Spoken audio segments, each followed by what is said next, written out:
covering Savannah and the Lowcountry. You're watching WJCL 22 Morning News, the one to watch. Two separate shootings leaves one man dead and a woman in the hospital.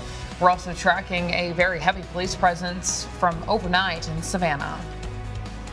A police officer shortage has departments around our area searching. Why those departments say they won't lower their standards to attract more future officers. In giving people another chance, the conference happening in Savannah to give those previously incarcerated the opportunity to move forward with their lives. It is right now 6 o'clock and we're going to take a live look, beautiful look, downtown Savannah to get your Tuesday started. And as always, we do want to thank you so much for waking up with us right here on WJCL 22. Good morning. I'm Emma Hamilton. And I'm Frank Solkowski. Meteorologist Jonathan Myers here. And Jonathan, mild temperatures behind us. No rain like yesterday in some parts of the area. So a pretty Tuesday on tap. Yeah, beautiful weather today. Sunshine, dry weather. It'll take you through the afternoon, and perfect weather for outdoor activities later this afternoon. And very close to that seasonal average, should be around 81. And that's where most of us will top things off later this afternoon, about 80 to 84 this afternoon. So I hope everyone has a chance to get outside and enjoy this nice weather. Sunglasses will be needed as you go throughout the daytime hours for today. And you can see just a few patchy clouds this afternoon, and also as we go into the evening, even after work, looking nice. So those temperatures in the mid-70s after sunset. Not many clouds across our area this morning, but with the southeast wind today, we will see some of those patchy clouds. But overall, we'll see a nice weather today. Dry weather will continue all the way through the end of the work week. I took the rain out of the forecast on Friday. Not until Saturday, as a cold front will be approaching our area. That'll give us a chance for some showers or thunderstorms. I'll track that out for you coming up in less than 10 minutes. Traffic track 22 making that commute there in Beaufort, Port Royal this morning around Highway 21. No big issues out there. Also from Hilton Head to Bluffton all the way to Hardyville southbound on I-95 is also looking mainly quiet at this time. Just begin to see that slow uptick in traffic this morning with no big backups out there and no accidents at this time. Frank? All right, thanks so much, Jonathan. This morning we are tracking a heavy police presence. It's happening Mississippi Avenue near Connecticut Avenue in Savannah. Yeah, it actually cleared up about a couple hours ago now, but police responded to that scene around 1:30 this morning. We've been asking police for information, but haven't gotten any details so far. You can see several officers there. You just saw the crime scene tape, and so very clearly something happened here. We'll keep you updated both here on air and online as we continue to learn more information. And new this morning, a woman shot overnight in Hinesville. That shooting happened at the Harbor Reigns Apartments on Saunders Avenue. It happened just after 9 o'clock last night. Police telling WJCL 22 News the woman was shot while out socializing with friends at the community gazebo when those gunshots rang out. She was hit and taken to the hospital for medical treatment. If you know anything about this shooting, you're asked to contact Hinesville police. In Hampton County, the sheriff's office is investigating a deadly shooting in Yemassee. This happened Sunday night near the intersection of Ishmael Road and Simmons Street. Deputies found Tyshawn Shaw dead in his car. A kid was also injured during that shooting and was taken to the hospital. Deputies say no suspects have been arrested and that investigation is ongoing. Well, right now, there's a lack of police officers in some southeast Georgia communities. Many agencies reporting they're not at full staff, and that includes Savannah, Pooler, and Guyton. WJCL 22 News' A.J. Sisson sitting down with two of those agencies to find out how they're dealing and working to fill those positions.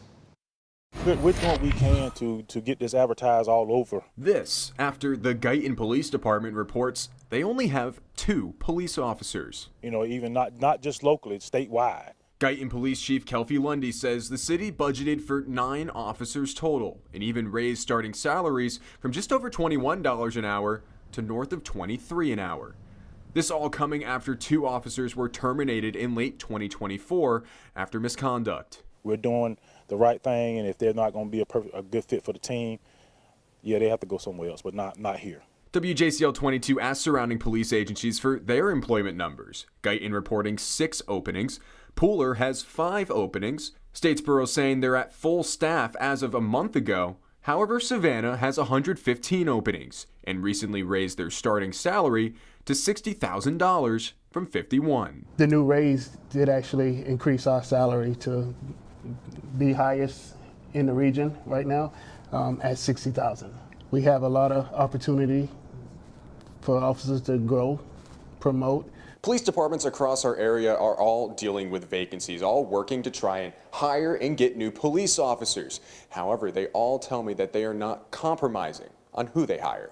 Because we're 100, 115 officers short, we're not going to just hire anybody. It's easy to just put somebody in a car and give them a badge number, but if they didn't got the morals and the character to do the right thing, I'm just not gonna hire them. I'd rather work short. Yes, the police department, we do give people second chances, but it just depends. Are they committed to having that second chance? Are they committed to changing? Yes. In Savannah, AJ Sisson, WJCL 22 News. Happening today, the city of Savannah will host its annual Second Chance at Success event. The purpose is to help those recently incarcerated get back on their feet. WJCL 22 News' Kai Naveau is live downtown near Savannah City Hall. And Kai, what exactly will be offered at this event? Hey Emma, good morning. So those who attend this event today will have access to health screening, record expungement, and much more. Now this is put together by the city's Reentry Task Force. They work to provide former prisoners with a chance to turn their lives around as they enter society again. City leaders say their biggest goal is for them to walk away today with a job. We don't do a very good job with making sure that these individuals have the services. They've paid their debt, and now they are trying to reintegrate back into society. And we have created some challenges and barriers, but ARC specifically are addressing those concerns. And so through conversations with them, we're able to understand not only their issues, but how we are winning and how we are not winning. The event is happening today at the Savannah Civic Center, right in the parking lot from noon until 4 p.m. Here are some numbers for you. According to the Georgia Center for Opportunity, the state of Georgia has a 50% rate of people repeating an offense. So city leaders tell me this is one reason they're hosting this event is to reduce that number. Live in Savannah, I'm Kai Naveau, WJCL 22 News. All right, thanks so much, Kai. Well, in other news this morning, we're getting a look at the storm damage left behind in Toombs County. That caused schools to be closed yesterday, but all schools there in Toombs County reopening this morning. In this video, you can see crews working to fix a railroad crossing arm, and there's some trees blown over from those storms. Toombs County schools, again, they were also closed, not just because of some of the damage, but due to power outages.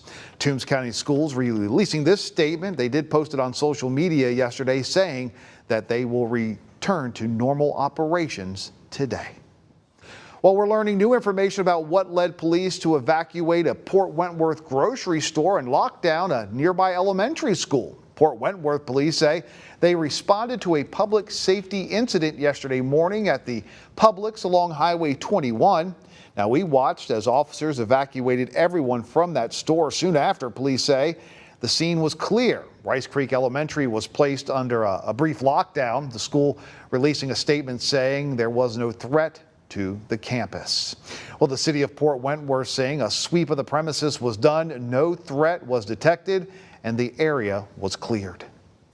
This morning, Georgia has new laws for education and school safety. Governor Brian Kemp signed them into law yesterday. They include a ban on transgender students in sports, an interstate compact for school psychologists, and charter school incentives for local school boards. In response to the threat of school shootings, Governor Kemp also signed requirements for a panic button to be installed in classrooms, as well as new data sharing requirements for at-risk students. It also creates two new punishable crime offenses, which are terroristic threat of a school and terroristic act upon a school.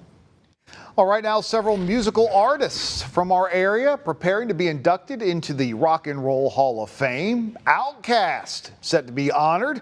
The iconic Atlanta-based hip-hop duo includes Andre 3000 and Savannah native Big Boy, who attended Jenkins High School. He received the key to the city back in 2022.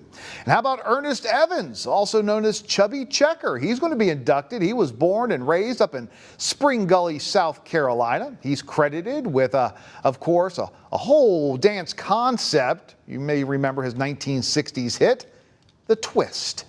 Well, other inductees this year include Cyndi Lauper, Salt and Pepper, Soundgarden, and the White Stripes. And the 2025 induction ceremony. It is happening November 8th out in Los Angeles.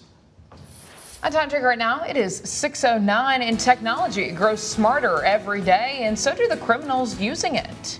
Deepfake fraud should be the #1 digital risk people are thinking about. Consumer Reports shares how you can protect yourself and your family.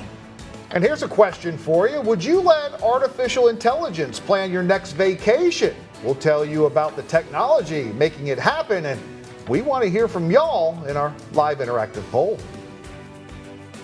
Live look in the low country, getting a little light outside. Sun will be coming up here in just a little more than 30 minutes away. 62 degrees, fairly pleasant, and get ready for a nice afternoon. I'll track it out for you next in the certified most accurate forecast. And to keep up with that forecast today, just download our WJCL 22 News app.